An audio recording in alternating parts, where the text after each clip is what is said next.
Well, hello, Facebook.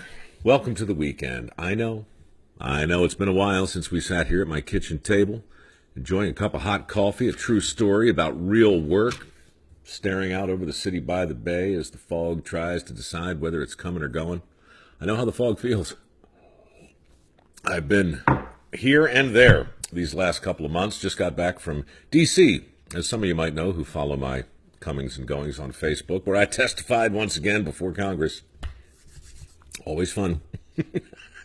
Bit like falling down the stairs in slow motion.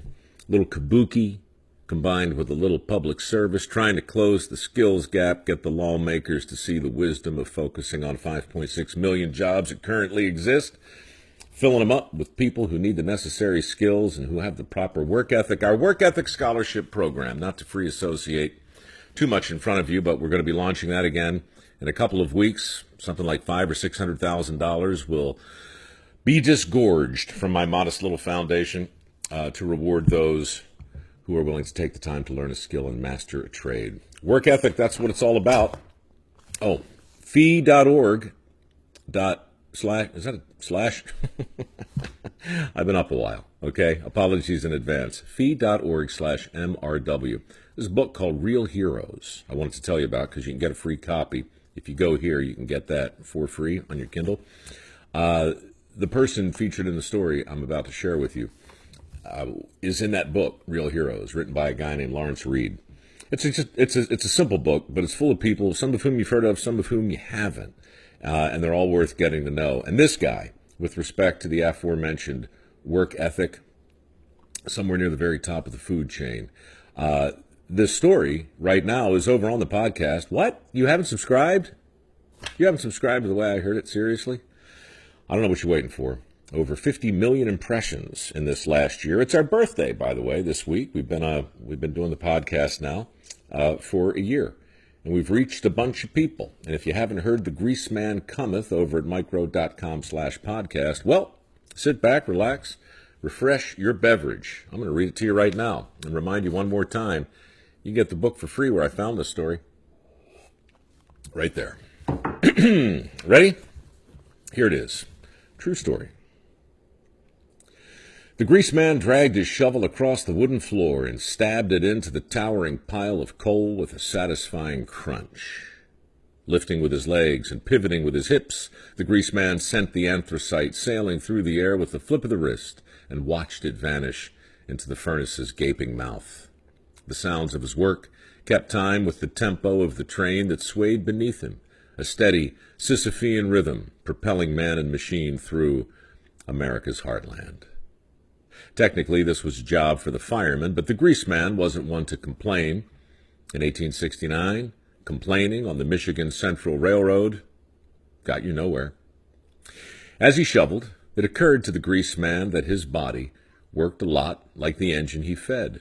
The more fuel he gave it, the faster it would go. But when the train quickly slowed and ground to a sudden halt for the 5th time that day, the greaseman stopped thinking in metaphors and prepared himself for the literal job at hand, the job that no one wanted, but somebody had to do.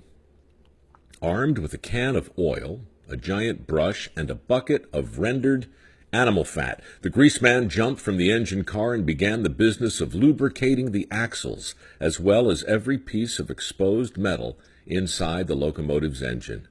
It was tough work. It was hot work. But there was no getting around it. Back then, locomotives were constantly shutting down for oiling and loosening. So too were engines and wheels in factories and ships all over the world. Everything that moved needed lubrication, and nothing could be lubricated while it was moving. Thus, the wheels of civilization could only turn as quickly as the greasemen could lubricate them. After 10 minutes of contortions underneath several box cars and inside the engine itself, our hero emerged looking very much like a glazed donut. Sweat streamed down his forehead and stung his eyes. Chunks of animal fat clung to his overalls and skin. Was he resentful? Did he believe his advanced apprenticeship in mechanical engineering from a prestigious machine shop in Edinburgh, Scotland, might entitle him to do something more than shovel coal and slather lubricant upon the entrails of America's iron horse? No. But he was thirsty. The Greaseman was very, very thirsty. And as he gulped down cup after cup of cool water, he was once again struck by the similarities between a hard-working engine and a hard-working railroad man. Along with copious amounts of fuel, both required plenty of internal lubrication. The Greaseman refilled his empty cup and wondered, what if a train could be hydrated as quickly and as easily as a man? It was a good question, and for the next year, the Greaseman tinkered in his workshop, determined to find an answer. Eventually, he built a prototype. Then he applied for a patent. His device was simple, a reservoir of oil that used gravity to deliver just enough lubricant to wherever it was needed while the engine was still running. He called it a lubricating cup. If it worked, locomotive engines would no longer need to stop down in order to be oiled. True, a mechanical solution to this particular problem would eliminate his own job, but all things considered, it seemed a risk worth taking.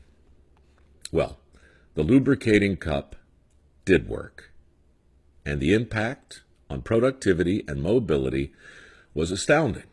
Word of this breakthrough spread all over the country, and soon every engineer and conductor from Tacoma to Tallahassee was demanding one.